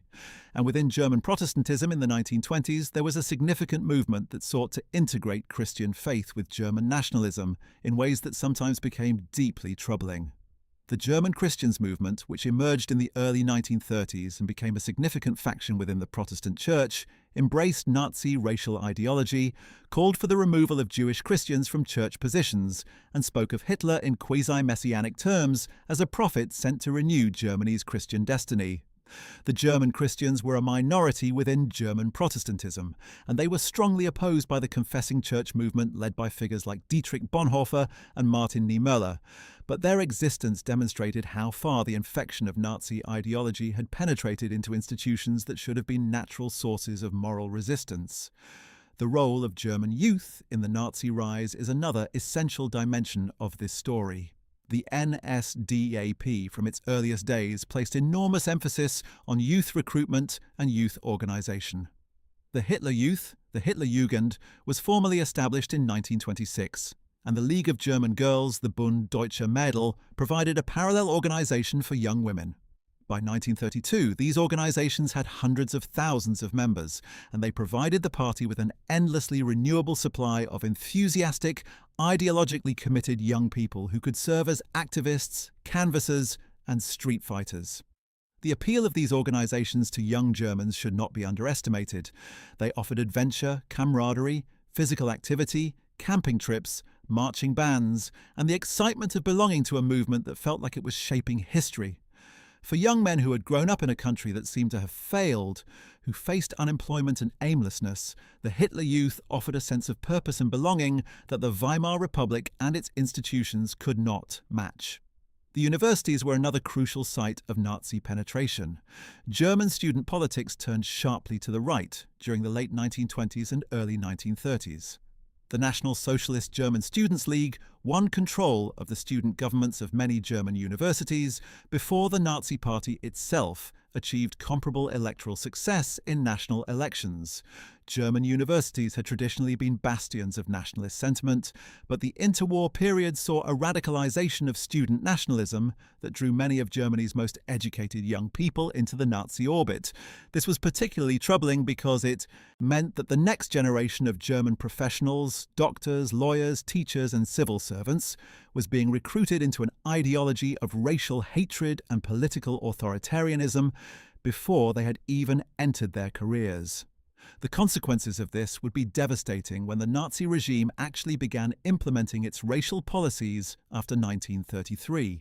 It is also important to understand what the mainstream democratic parties of the Weimar Republic were doing during these years, and why their response to the Nazi threat proved so inadequate. The Social Democratic Party, the SPD, remained committed to parliamentary politics and constitutional methods, even as the political situation deteriorated around them. This was admirable in principle and disastrously ineffective in practice. The SPD continued to participate in a political system that was being systematically undermined by its opponents, continued to debate policy in a parliament that was becoming increasingly irrelevant to the real centres of power, and continued to appeal to working-class voters on the basis of economic interest at a time when identity, emotion, and fear were driving political behaviour far more powerfully than material interest. The SPD was also trapped by its coalition logic. It needed to maintain relationships with mainstream conservative parties to remain in government, and this required constant moderation and compromise that made it appear weak and uncertain. The Catholic Centre Party, led by Heinrich Brüning, who served as Chancellor from 1930 to 1932, pursued an austerity policy in response to the Depression that was economically orthodox and politically catastrophic. Brüning believed that Germany had to demonstrate fiscal responsibility, cut government spending, reduce wages and prices, and accept the short-term pain of deflation in order to emerge on the other side with a sound economy and a credible international reputation. He governed primarily by presidential decree using Article 48 of the Weimar Constitution, which allowed the president to rule by emergency decree when the parliament could not function, to pass austerity measures that the Reichstag would not approve. Brüning's austerity made the depression worse for ordinary Germans, not better, and his willingness to govern by decree while it operated within the letter of the constitution accustomed Germans to a mode of government that bypassed parliamentary deliberation. He was dismissed by Hindenburg in May 1932, replaced by the ineffectual Papen, and went into exile after Hitler came to power. He spent the rest of his life wondering what he could have done differently. The German Communist Party, the KPD, made perhaps the most consequential strategic mistake of any party in this entire story. Following the directives of the Communist International, which was controlled from Moscow by Stalin, the KPD adopted the position in 1929 that the Social Democrats were social fascists, the primary enemy of the working class, more dangerous than the actual fascists, because they diverted workers from revolutionary consciousness. This meant that throughout the early 1930s, as Hitler's movement grew and the political crisis deepened, the KPD and the SPD were spending enormous energy fighting each other rather than cooperating against the Nazi threat. KPD street fighters battled SPD supporters as readily as they fought the SA. Communist newspapers attacked socialist politicians as bitterly as they attacked Nazi leaders. When the crucial votes came, in the parliament and in the streets, the German left was divided by a sectarian hatred that was almost theological in its intensity. A united left in Germany might have stopped Hitler. The divided left that actually existed helped him. It is also necessary to examine the role played by the German military establishment, the Reichswehr, in the collapse of the Weimar Republic. The Reichswehr, under the command of generals like Hans von Seeckt in the early 1920s and Wilhelm Groener later, had maintained a position of formal neutrality toward the Republic while never fully embracing democratic values. Von Seeckt famously described the army's position as the army stands behind the state, a formulation that cleverly avoided committing the army to defend the Republic itself, as distinct from some abstract notion of the German state. The army had not moved to defend the Republic during the Kapp Putsch of 1920. It would again fail to move decisively to defend the Republic during the final political crisis of 1932 and 1933. Many senior officers regarded the Republic as a temporary and unfortunate phenomenon, an interregnum between the old Hohenzollern Empire and whatever nationalist authoritarian state would eventually replace it. They were not Nazis, but they were not Republicans either, and in a crisis, this absence of Republican conviction proved fatal. Kurt von Schleicher represents perhaps the clearest example of this military political culture. Schleicher was the last chancellor of the Weimar Republic before Hitler, serving from December 1932 to January 1933. He was a political general in the most pejorative sense of the term, a man who had spent his career maneuvering in the corridors of power rather than leading troops in the field. He had managed the fall of Brüning, engineered the appointment of Papen, and then engineered Papen's fall in order to take the chancellorship himself. Once in power, Schleicher pursued a strategy that was almost incomprehensibly confused. He attempted to split the Nazi movement by reaching out to Gregor Strasser, the left-wing faction leader within the NSDAP, offering him a government position and hoping that Strasser's defection would shatter Hitler's hold on the party. Strasser, to his credit as a democratic politician but to his own destruction as a human being, actually resigned his party positions in December 1932, apparently intending to accept Schleicher's offer. Hitler moved swiftly and brutally to isolate Strasser, who eventually retreated into private life and was murdered by the SS during the Night of the Long Knives in June 1934. With the Strasser gambit failed and his government unable to achieve any stable parliamentary basis, Schleicher was forced to go to Hindenburg in late January 1933 and request either emergency powers to dissolve the Reichstag and rule by decree or an early election. Hindenburg refused both options, citing constitutional concerns that he had not displayed when similar requests had come from Brüning or Papen. The old man had been worked on by Papen, by his son Oskar, and by the conservative nationalist politicians around him, and had been persuaded that the Hitler government was the only viable option remaining. On January 28, 1933, Schleicher resigned. On January 30th, Hitler was appointed. In an irony of history, Schleicher himself would be murdered by the SS during the Night of the Long Knives, killed in his own home along with his wife, 2 days before the first anniversary of Hitler's appointment as Chancellor. The men who had maneuvered to bring Hitler to power were finding out one by one that they had miscalculated entirely. Now, let us return to a question that is often asked and deserves a direct answer. Could Hitler have been stopped? At what points in the story from 1918 to 1933 might the outcome have been different? This is not mere speculation, it is a way of understanding which factors were truly decisive and which were simply contingent. Looking at the evidence, several moments emerge as particularly critical points of divergence. The first and most important was the decision by the Allied powers to draft the Treaty of Versailles in the punitive form they chose. A more moderate peace, one that had genuinely implemented Wilson's 14 points, would not have handed German nationalists the grievance that powered their movement for 15 years. This does not mean that any peace could have been truly just or entirely satisfying to Germany, but the particular combination of war guilt, territorial losses, military humiliation, and reparations created a uniquely toxic political environment. Historians like John Maynard Keynes warned at the time in his brilliant and prescient 1919 book, The Economic Consequences of the Peace, that the Versailles terms would produce exactly the catastrophe they eventually did produce. He was ignored. The second critical decision was the one made by Friedrich Ebert's government in 1918 and 1919, to rely on the Freikorps and to tolerate the stab-in-the-back myth rather than confronting it directly.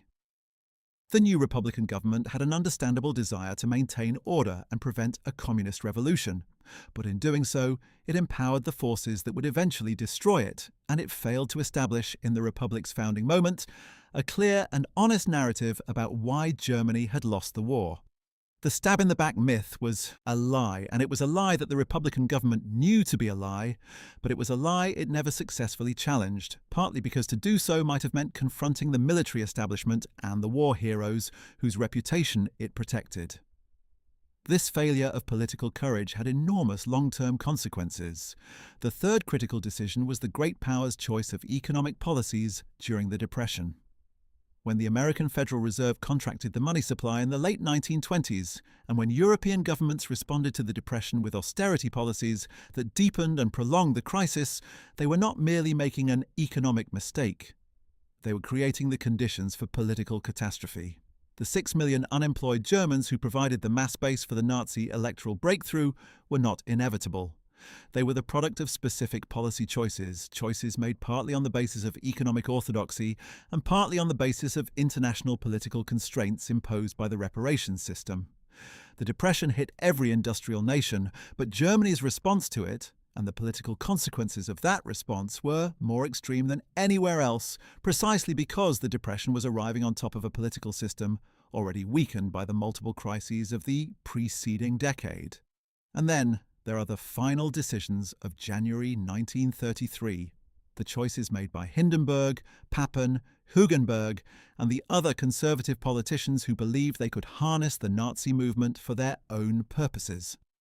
These men were not stupid, and they were not all ideologically committed to Nazism. Several of them genuinely believed they were making a pragmatic political calculation that would solve their immediate problems while keeping the most dangerous aspects of Nazism under control. They were wrong, comprehensively and catastrophically wrong, but understanding why they made the decision they did is important. They underestimated Hitler. They thought his populist demagoguery was essentially theatrical, that underneath the inflammatory speeches was a conventional politician who could be managed through the normal mechanisms of governmental power and coalition politics. They didn't understand or did not take seriously enough the evidence that Hitler was something categorically different. A man who genuinely intended to implement the radical program he had always openly proclaimed, including the persecution of Jews, the destruction of parliamentary democracy, and the preparation for a war of European conquest. There is a dimension of the German catastrophe that is sometimes overlooked in political and economic analyses: the cultural and intellectual currents that made large segments of the German educated class susceptible to nationalist and authoritarian ideas, even before the economic crises of the 1920s and 1930s hit. Understanding these deeper cultural currents is essential to understanding how a country with Germany's level of education and cultural sophistication could have turned in the direction it did. The story begins not in 1918 but decades earlier, in the intellectual world of late 19th century Germany. The German Empire, founded by Bismarck in 1871, was a political achievement of remarkable magnitude, unifying dozens of German states into a single, powerful nation-state through the wars against Austria in 1866 and France in 1870 to 71. But this unified Germany was, in its political culture, deeply ambivalent about liberalism and democracy. Unlike France, which had its revolution, or Britain, which had its long parliamentary tradition, Germany's political modernization had come from above rather than from below, directed by autocratic leadership rather than by popular movements. The German middle class, the Bildungsbürgertum, or educated bourgeoisie, had largely failed in its attempt to establish a liberal democratic state in the revolutions of 1848, and the failure of 1848 left a lasting mark on German liberal political culture. There was always a tendency, in German middle-class political thought, to look for leadership from above, to trust in the state and the educated elite rather than in popular democracy, and to be suspicious of the messy compromises and lowest common denominator character of parliamentary politics. This anti-liberal current in German intellectual life expressed itself in many ways in the decades before the First World War. Philosophers, like Friedrich Nietzsche, who died in 1900, had written powerfully about the weaknesses of democratic culture, the mediocrity it rewarded, the heroism it suppressed, the slave morality it celebrated. Nietzsche himself would have been horrified by the uses to which his ideas were later put, and his fierce anti-nationalism and contempt for anti-Semitism make any simple equation of Nietzsche with Nazism intellectually dishonest. But elements of his work, selectively extracted and badly misread, were used to give intellectual respectability to the critique of liberal democratic civilization that fueled nationalist extremism. The ideal of the Übermensch, the overman who creates his own values and transcends conventional morality, was twisted into a justification for violence, domination, and racial supremacy in ways that would have made Nietzsche physically ill. But the twisting happened, and it happened in the classrooms and drawing rooms of educated Germany in the years before and after the First World War. The German Romantic tradition also played a role. The great German Romantic thinkers of the late 18th and early 19th centuries, Herder, Fichte, Schleiermacher, had developed the concept of the folk, the people understood not as a collection of individuals with political rights, but as an organic community bound together by shared blood, language, culture, and destiny. The German Romantics developed this concept partly in reaction against the universalist individualism of the French Enlightenment, and partly in response to the Napoleonic occupation of German territories, which had stirred powerful nationalist sentiments. The Romantic concept of the folk was not in itself a racist or violent idea. It was a philosophical and cultural notion with genuine intellectual content. But over the course of the 19th century, it was increasingly fused with biological theories of race, with social Darwinism and its idea that human groups were locked in a struggle for survival in which only the strongest would prevail, and with anti-Semitic ideology that identified the Jewish people as a biologically distinct and essentially alien element within the German national body. By the time the First World War broke out in 1914, the idea that Germany was a unique and superior Volk, locked in a struggle for survival against inferior races and hostile international powers, was not fringe thinking. It was widespread in German schools, universities, churches, and patriotic organizations. This does not mean that all Germans were proto-Nazis before 1914. The German Empire also had a vigorous socialist movement, the SPD, which won more votes than any other party in the Reichstag elections of 1912, and a liberal tradition that produced genuine advocates of democracy, pacifism, and internationalism. German science, philosophy, and culture in the decades before 1914 were among the most brilliant and productive in the world, producing Einstein and Planck in physics, Freud and Adler in psychology, Max Weber in sociology, and countless other figures whose work represented the highest achievements of rational inquiry and humanistic scholarship. Germany was not a country predestined for Nazism by its cultural character, but it was a country in which the intellectual resources for an extreme nationalist and authoritarian movement were more fully developed and more broadly distributed than in most comparable societies, and this cultural infrastructure made the Nazi message, when it came, more readily comprehensible and more easily adoptable than it might otherwise have been.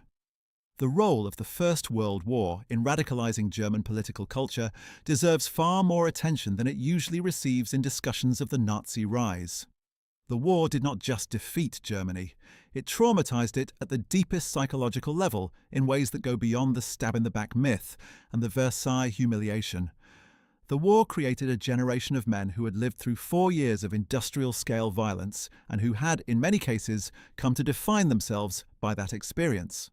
The veterans' organizations that proliferated in post-war Germany, the Stahlhelm, the various Freikorps units, the SA, drew heavily from men for whom the war years had been the most intense, most meaningful, most real experience of their lives, and for whom the return to peacetime existence was a disappointing, alienating anticlimax. These men had seen violence at a scale and intensity that made ordinary civilian existence feel pale and purposeless. They had developed bonds of comradeship in the trenches that peacetime social life could not replicate, and they had absorbed the lesson of modern industrial warfare, that mass violence was a legitimate and effective tool of political will, in a way that would make them willing participants in the violence of the political street battles of the 1920s, and eventually in the far more systematic violence of the Nazi state. Ernst Röhm is a figure who exemplifies this veteran culture in its most extreme form. Born in 1887 in Munich, Röhm was a career military officer who had served on the Western Front and been seriously wounded 3 times, his face bearing the scars of his wounds for the rest of his life. After the war, he joined the Freikorps movement and became involved with Hitler's nascent political movement in Munich in the early 1920s, playing a key role in organizing the paramilitary forces that would become the SA. Röhm was everything that the traditional German military establishment was not: rough, direct, uninterested in aristocratic social convention, and viscerally committed to the idea of permanent revolution, the transformation of Germany, not just politically but in its social structure, with the stormtroopers serving as the revolutionary vanguard of a genuine social upheaval. His relationship with Hitler was long and complex, dating back to the earliest days of the movement in Munich. Röhm was one of the few men who addressed Hitler with the familiar du form rather than the formal Sie, and Hitler called him Ernst rather than Röhm. But Röhm's ambitions for the SA eventually brought him into fatal conflict with the forces around Hitler that were more interested in conventional political power.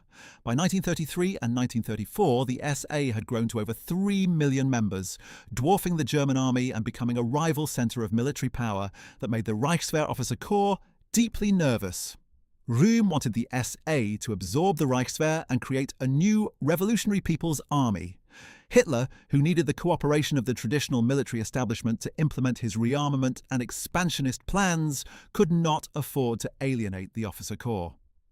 In June 1934, during the Night of the Long Knives, Hitler ordered Röhm and the top SA leadership murdered.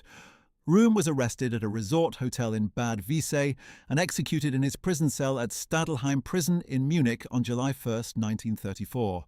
He reportedly refused a pistol offered to him to commit suicide, forcing his SS executioners to shoot him themselves. With Röhm's death, the SA was effectively castrated as a political and military force, and the SS under Heinrich Himmler became the dominant instrument of Nazi terror. Heinrich Himmler is another figure whose early career illuminates important aspects of the Nazi movement's character. Born in Munich in 1900, Himmler was the son of a secondary school teacher and too young to have served in the First World War, a fact that apparently tortured him. He joined the Nazi Party in 1923 and participated in the Beer Hall Putsch as a flag-bearer. He was appointed leader of the SS, at this point a small personal bodyguard unit for Hitler, in 1929, when the organization had fewer than 300 members.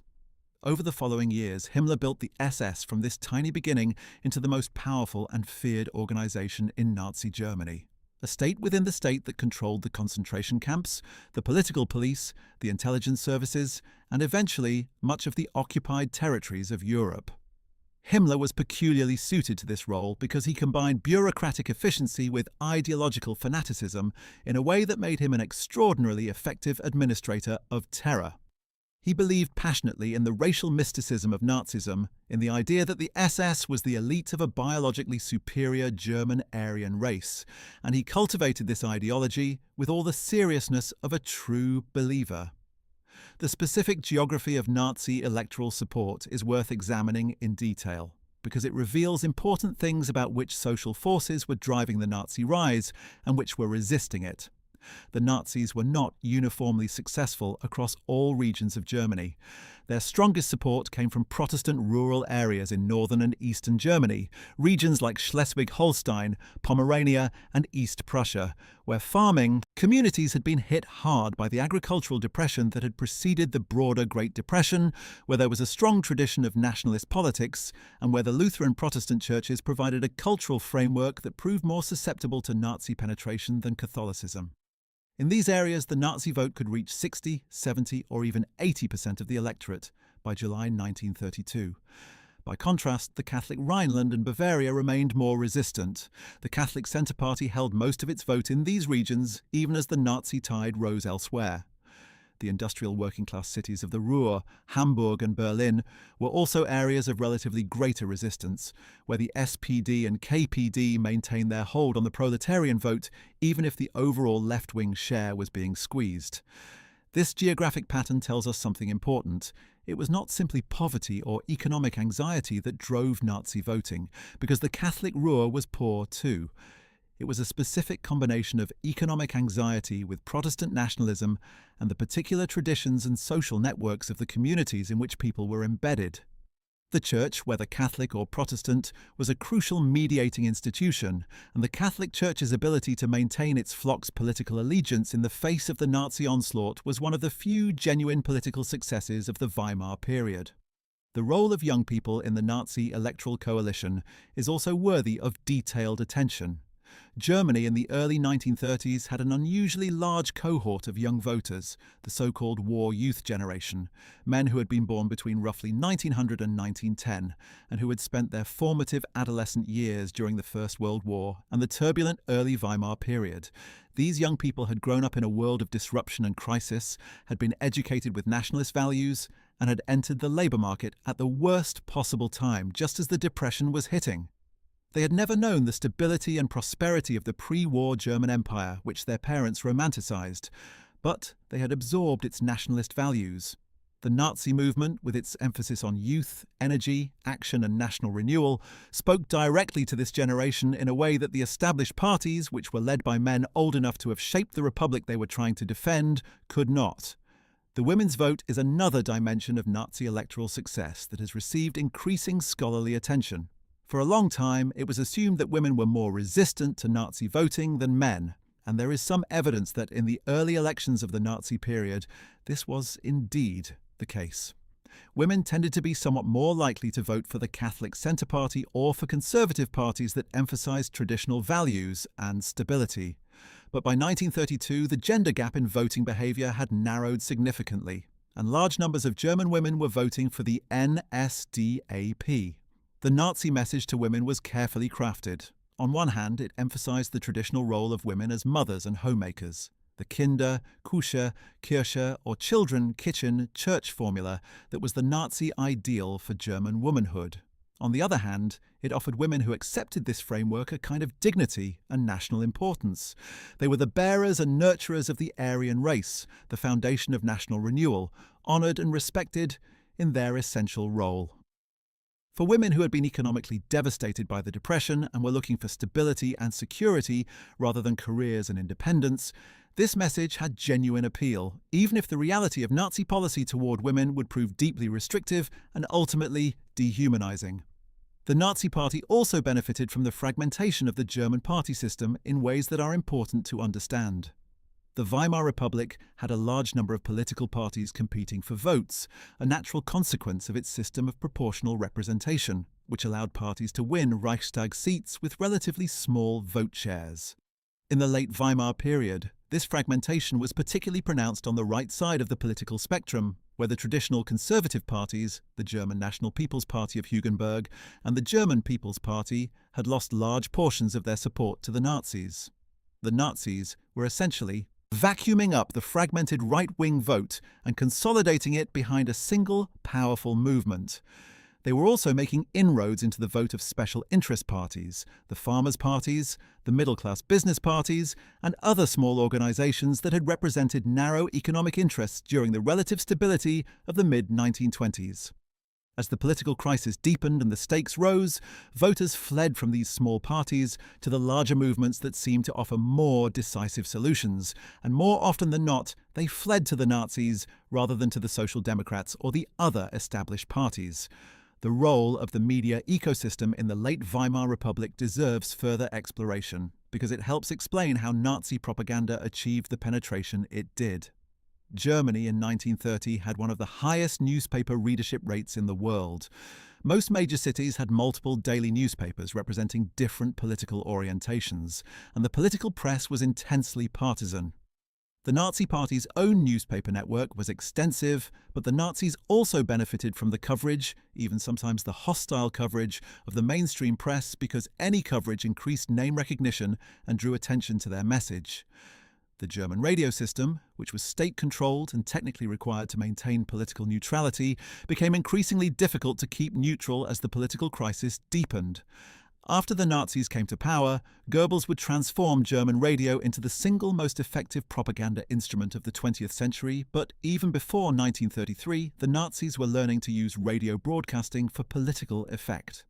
The film industry of Weimar Germany was one of the most creative in the world, producing masterpieces like Fritz Lang's Metropolis and Nosferatu and The Cabinet of Dr. Caligari, films that expressed the psychological anxieties and the expressionist aesthetic of the era with extraordinary power.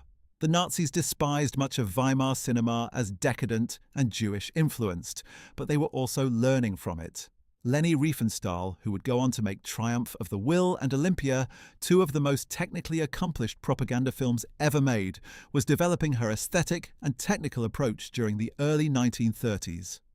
The visual language of Nazi propaganda, its spectacular use of scale, light, crowd choreography, and monumental imagery, owed debts to the German expressionist cinema of the Weimar period, even as it repudiated that cinema's content. Let us also examine more closely the specific character of the political violence that accompanied the Nazi rise, because violence was not merely a side effect of the political struggle, but an integral part of the Nazi political strategy. The SA's violence served multiple political purposes simultaneously. It demonstrated the movement's strength and willingness to fight, which attracted men who wanted to be on the winning side. It intimidated opponents, making it physically dangerous to hold public meetings or distribute political materials in areas where the SA was strong. It provoked retaliation, particularly from the Communist Red Front, and the resulting street battles gave the Nazis a narrative of struggle and sacrifice that they used powerfully in their propaganda. The SA men who died in political street battles were elevated to the status of martyrs in the movement's mythology, their names commemorated in party songs and ceremonies. Horst Wessel, an SA leader killed in a street fight in Berlin in 1930, became the martyred hero of the movement's anthem, the Horst Wessel Lied, which became the co-national anthem of Nazi Germany after 1933. The violence also served the paradoxical purpose of making the Nazis seem like the only force capable of restoring order, even though they were one of the primary sources of disorder. This was a classic authoritarian political strategy. Create or intensify chaos, then present yourself as the solution to the chaos you have helped create. The German middle class, watching the street battles of the early 1930s with a combination of horror and fascination, increasingly concluded that only a strong government could restore public order, and the strong government they imagined looked more like the Nazi movement than like the weak and ineffectual coalition governments that had been attempting to manage the crisis. The circular logic was lethal. The Nazis were causing disorder and then benefiting electorally from the disorder they were causing. One of the most haunting aspects of this story is how many people knew or sensed what was coming. Sebastian Haffner, a young German law student in Berlin in January 1933, later wrote in his memoir that when the news came that Hitler had been appointed Chancellor, he immediately understood with perfect clarity that the normal life he had been living was over, that Germany had crossed a threshold that could not be uncrossed. Karl von Ossietzky, the pacifist journalist and Nobel Peace Prize laureate who would die in a Nazi concentration camp in 1938, had been writing for years about the danger that the Nazi movement represented. Countless Jewish Germans, socialists, liberals and Democrats felt the cold knowledge that something irreversible was beginning. But knowledge of danger is not always enough to prevent it, especially when the danger approaches through the mechanisms of legality, through elections and parliamentary appointments and presidential decrees, rather than through simple, violent seizure of power. The social dynamics of information and perception in 1933 Germany were also critically different from those we might assume from our current vantage point. We know what Nazism became: the Holocaust, the Second World War, the murder of 6 million Jews and millions of others, the destruction of a continent. But Germans voting in 1932 did not know any of this. They knew what the Nazis had said, what they had written in Mein Kampf, what they had done in the streets with the SA. But there is always a gap between what political movements say they will do and what they actually do, and many Germans in 1932 assumed, not unreasonably given historical precedent, that what politicians say during a campaign is always more extreme than what they actually implement once in power. The moderation of radical movements once they enter government was a near universal historical experience. It was simply not going to be the experience with Hitler, but the people voting in September 1930 or July 1932 could not know that with certainty. This is perhaps the most uncomfortable truth of this entire history, that the people who voted for Hitler were, in important respects, behaving the way people in democratic societies behave when they are frightened, economically distressed, and offered a clear and emotionally compelling explanation for their suffering. They were not uniquely wicked or uniquely stupid. They were human beings operating under conditions of extreme stress, with access to information that was incomplete and often deliberately falsified, making decisions in real time without the benefit of hindsight. This does not excuse the votes they cast, the silence they maintained in the face of mounting persecution, or the active participation so many of them would eventually provide in crimes of unimaginable scale. It simply explains the psychological and social mechanisms by which catastrophe became possible. The specific crisis of the November 1932 Reichstag election and its aftermath is worth examining in some detail, because the period between November 1932 and January 1933 was the moment when Hitler came closest to being stopped, and understanding why he wasn't stopped tells us something crucial about the fragility of the Weimar Republic's final defences. In November 1932, as noted, the Nazi vote fell from 37% to 33%. The party was in serious financial trouble, having spent enormous sums on the multiple election campaigns of that year. Internal morale was suffering. Gregor Strasser was in private communication with the conservative politicians who were trying to form a government that would include Nazi participation, but not be led by Hitler. Some SA units were mutinying against their local commanders out of frustration with the lack of forward movement. If the November 1932 decline had continued, if the Nazi vote had fallen to 25 or 20% in a subsequent election, the movement might have fragmented or lost its momentum irreversibly. What prevented this? Several things. The first was the sheer speed of the political events that followed. Rather than calling another election that might have confirmed the Nazi decline, the political manoeuvring of Papin, Schleicher and Hindenburg moved so quickly toward the appointment of Hitler as Chancellor that there was no opportunity for another election to reveal a trend. The second was Hitler's own iron grip on the Nazi movement during the Strasser crisis. When Strasser resigned his party positions in December 1932 in a move that threatened to split the NSDAP, Hitler moved with extraordinary speed and decisiveness to isolate him, personally visiting Nazi leaders across Germany to reassure them of his leadership and to prevent Strasser's resignation from causing a cascade of defections. Hitler's personal authority within the movement, the quasi-religious devotion of his followers to the Führerprinzip, the leader principle, meant that even in a moment of organizational crisis, the party held together around him. It is worth spending a moment on the specific details of the negotiations that led to January 30th, 1933, because they reveal how historically contingent the outcome was, how many small decisions and coincidences contributed to what felt afterward, and still feels today, like an inexorable historical destiny. The key meeting between Papen and Hitler on January 4, 1933, at the Cologne home of the banker Kurt von Schröder, was arranged through intermediaries and was initially kept secret from Schleicher, who was at this point the sitting chancellor. When news of the meeting leaked to the press, it caused a political sensation and temporarily strengthened the position of those who argued that Hitler was preparing to make a move against the government.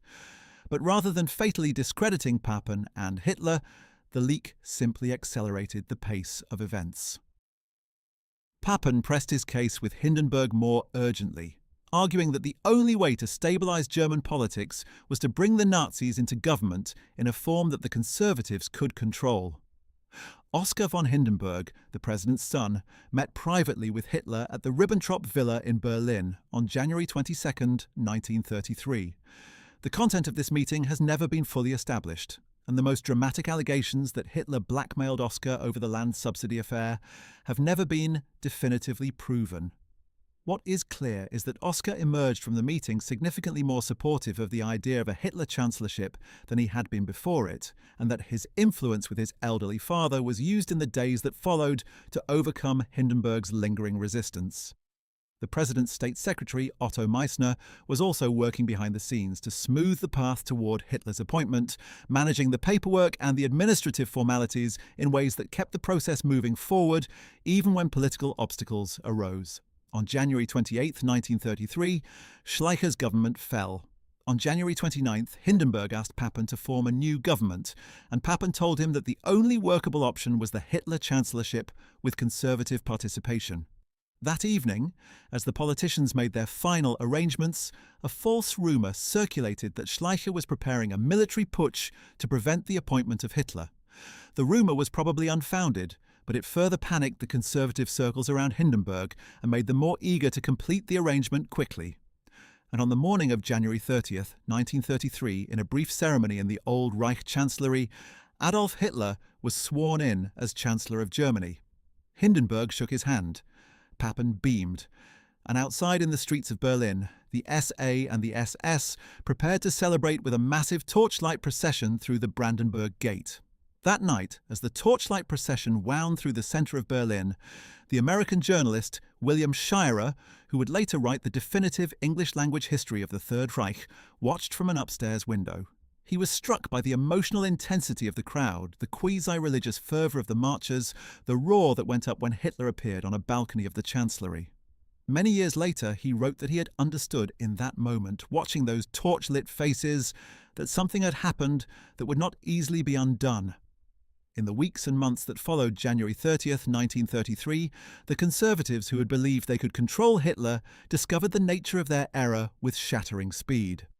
The Reichstag fire on the night of February 27, 1933, which destroyed the German Parliament building, and which the Nazis immediately blamed on the Communist Party, was used to justify an emergency decree the very next morning, the Reichstag fire decree, which suspended most of the civil liberties guaranteed by the Weimar Constitution. Freedom of speech, freedom of the press, the right to assembly, the secrecy of postal and telephone communications, all were suspended indefinitely. The decree authorized the central government to take over state governments that couldn't maintain order, a provision that was immediately used to remove social democratic state governments across Germany. In a single stroke, the essential architecture of constitutional democracy in Germany was dismantled legally under emergency powers that the Weimar Constitution itself had provided. The Enabling Act of March 23, 1933, completed the process. By this time, the communist members of the Reichstag had been arrested or driven underground. Many social democrats were in hiding or under threat. The Reichstag session that voted on the Enabling Act was held in the Kroll Opera House because the parliamentary building was still in ruins, and it was surrounded by SA men who made clear by their presence what awaited anyone who voted the wrong way. The Enabling Act transferred legislative power to the Hitler government for 4 years, effectively making Hitler a legal dictator. It passed with 441 votes in favour and 94 votes against, with the 94 dissenting votes cast entirely by social democratic members of the Reichstag who knew they were voting for their own arrest and imprisonment, but voted no anyway.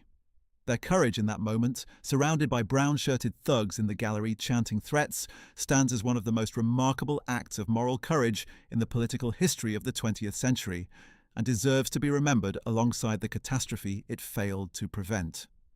Within months, the trade unions were dissolved, their offices seized and their leaders arrested. The political parties, one by one, either dissolved themselves or were dissolved by government decree. By July 1933, the NSDAP was the only legal political party in Germany.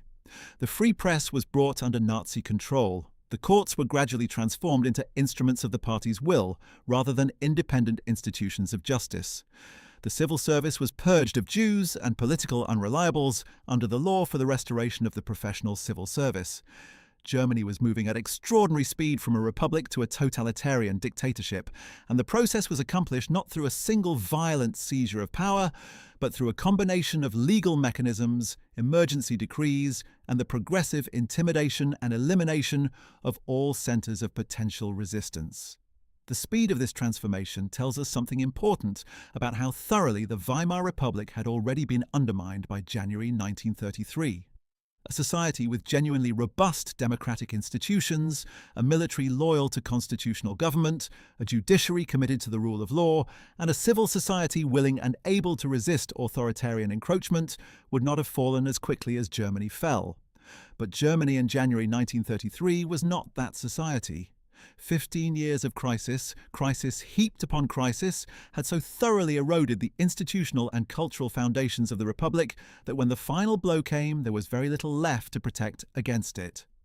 The Republic fell so quickly in part because by the time it fell, it had already been so thoroughly hollowed out from within. The final question we must address is the one that lies beneath all the others. What does it mean that a democratic society chose this? What does it mean that millions of ordinary people through legal electoral processes brought to power a movement that carried within it, openly and without disguise in its foundational texts and its public statements, the seeds of everything that followed? The Holocaust was not a surprise sprung on an unsuspecting German public by a government that had promised something different. The persecution of the Jews had been explicitly promised in the Nazi program from the beginning. The violence of the SA had been on public display for a decade before 1933. Mein Kampf, which Hitler had written in prison in 1924 and which had sold hundreds of thousands of copies by 1933, was absolutely unambiguous about his intentions, his hatreds, and his willingness to use violence to achieve them. People who voted for the NSDAP in 1932 had access to all of this information. They chose not to take it seriously, or they chose to discount it, or they chose to decide that it didn't matter compared to the other things the Nazis were offering. This was a choice, and choices have consequences. Understanding those consequences and the choices that preceded them is not merely an academic or historical exercise. It is a moral and political obligation that every democracy owes to itself. The German experience of the years from 1918 to 1933 is not a unique aberration, a product of some special German pathology that could never be replicated elsewhere. It is a demonstration, documented in extraordinary and tragic detail, of the conditions under which democracy can destroy itself, of the ways in which the legitimate mechanisms of democratic choice can be used to eliminate democratic choice. The specific German circumstances, Versailles, the hyperinflation, the depression, the free court culture, the particular character of the Nazi movement were of course specific to Germany and its time.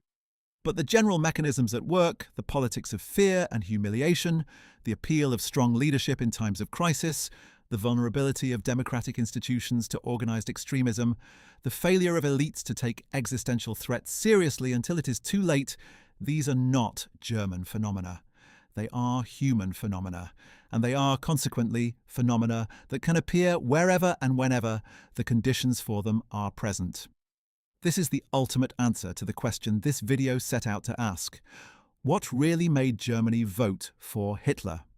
The specific causes: Versailles, hyperinflation, depression, propaganda, the stab-in-the-back myth, Papen's miscalculation, Hindenburg's senility, the split of the German left, and a dozen others we have explored in detail.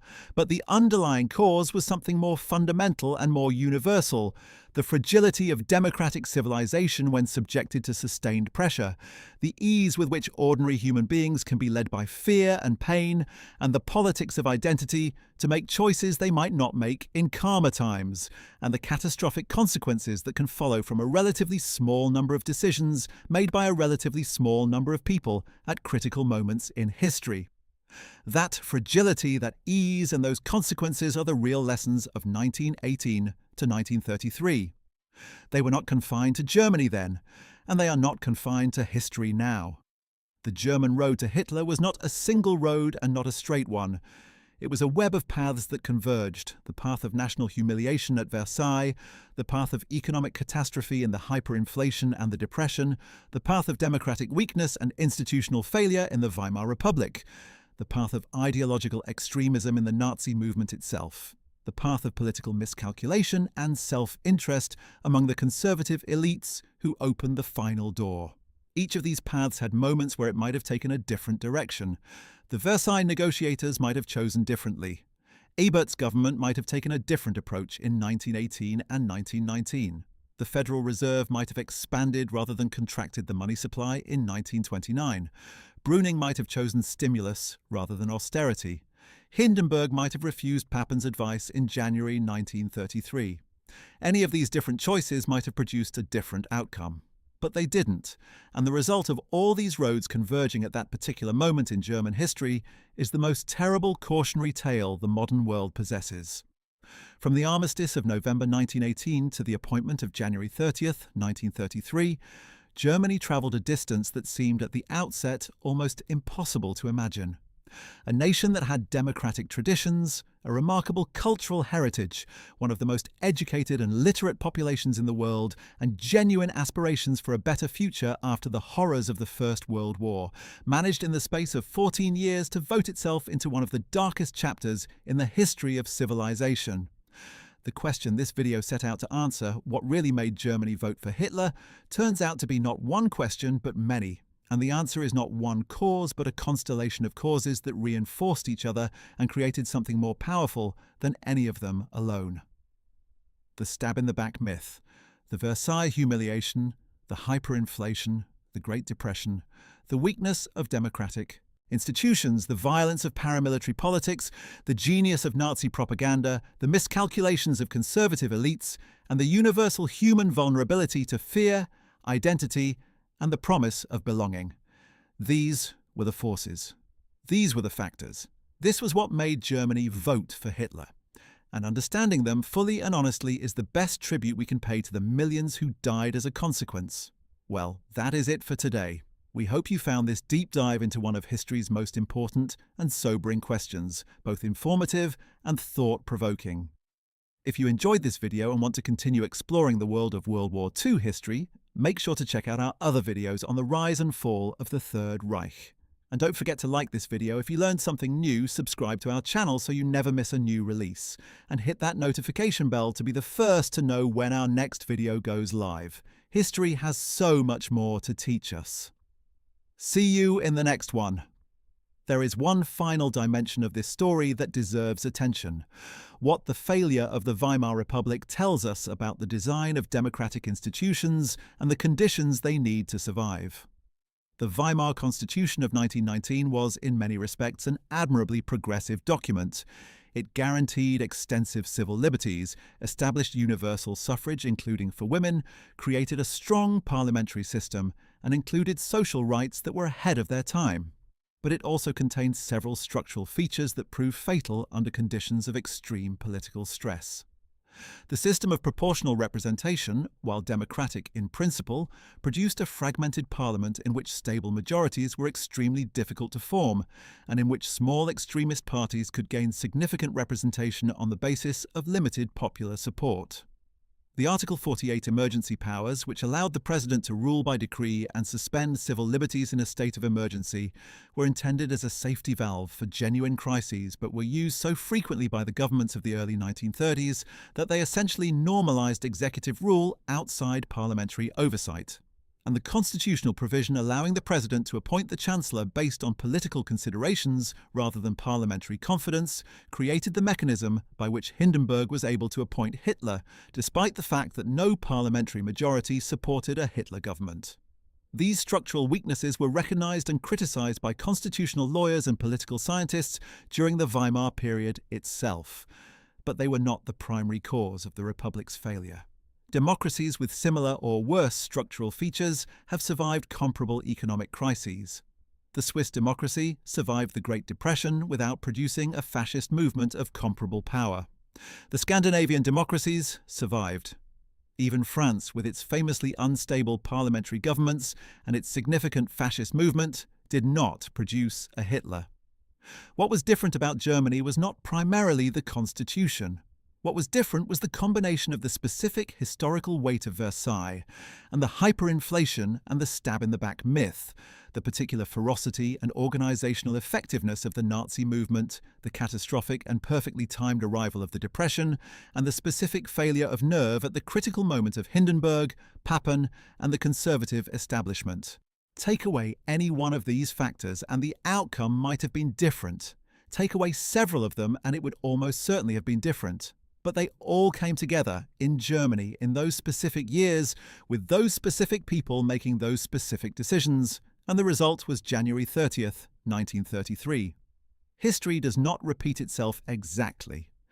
But the underlying dynamics, the vulnerability of democratic institutions to sustained economic stress and cultural humiliation, the power of nationalist and conspiratorial narratives in times of collective anxiety, the effectiveness of propaganda that speaks to identity and emotion rather than rational policy analysis, the fatal miscalculation of establishment conservatives who believe they can manage and contain extremist movements, and above all the fragility of democratic norms and institutions when they are not actively and consistently defended. These dynamics are not confined to any particular time or place. They are part of the permanent landscape of democratic politics, visible in different forms in different eras, requiring constant vigilance and constant attention. Understanding what happened in Germany between 1918 and 1933 is not an antiquarian exercise. It is, for anyone who cares about democratic civilization, an act of essential political self-understanding. The men and women who lived through those years, who made those choices and paid those costs, have left us a lesson written in fire. Whether we learn from it is, as it has always been, up to us.